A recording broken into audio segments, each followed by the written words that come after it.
Back here on Kent's Fifth Avenue, and we've been fighting the rear windows not wanting to cooperate. They worked one time when I put the new switches in,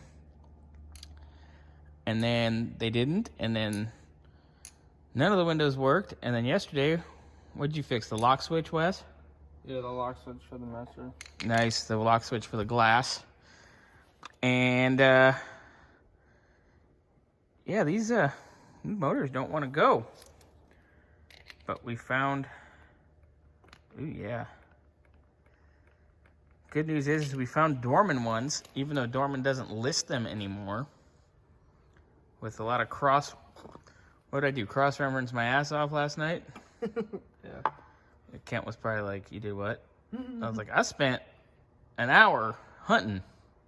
Took a number from Rock, punched it into the zone, took it from the zone. The magnet's barely holding. That's cute. Yeah, I bet those motors are done from sitting. Yeah. Probably dirt. Shit got all clogged up in it. Felt nice in it greases.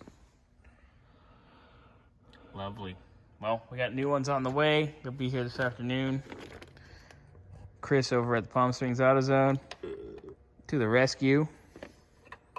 Because, yeah, when we find weird part numbers and he doesn't have them in stock, he knows how to get stuff. All right, so we'll circle back to this in a little bit. Look, Kent. Woo! Oh, yeah. I'm doing that with the front. Wes, you do it with the back. We got our issue right there. Nice! We done fixed her. Right rear door. Woo! All right, that's with the switch back there. Want me to do it here? Yeah. Done.